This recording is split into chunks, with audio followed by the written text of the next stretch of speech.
Good morning, children. I am your English teacher. I hope you all are fine. So children, now we know in the part 1 from the diary of Anne Frank, I have taught you who was Anne Frank and why she wanted to write the diary, and the date she started writing the diary was June 20th, 1942. It was a Saturday. She started writing the diary by the name Kitty. I have told you all, children. So here is a short movie. You watch this. After this, I will do part 2, children.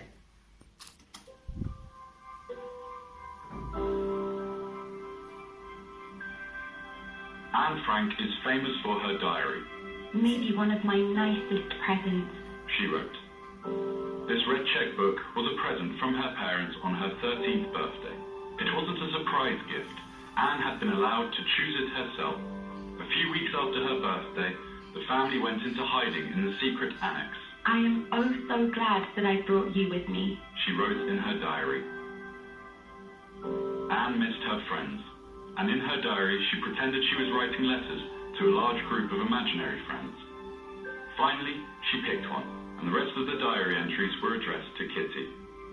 Dear Kitty, I like writing to you most. You know that, don't you? And I hope the feeling is mutual.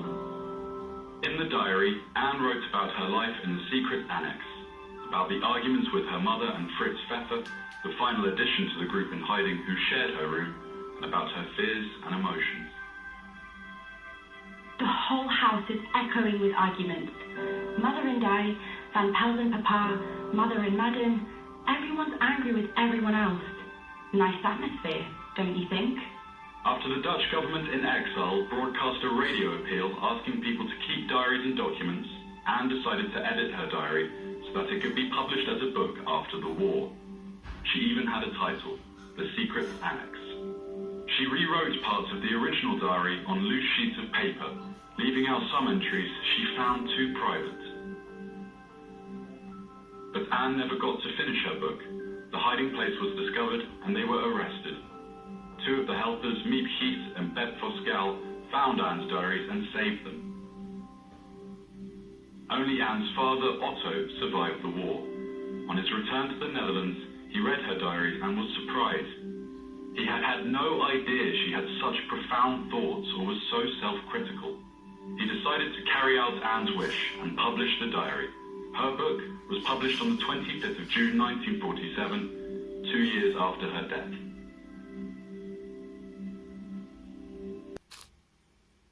So now, let us move on to the lesson, children. Quacking in its books, which means nervous. Whole class was nervous. They were frightened of something about the reason was because the teachers will have the meeting about who will pass and who will fail. In this video, we answer the 10 most frequent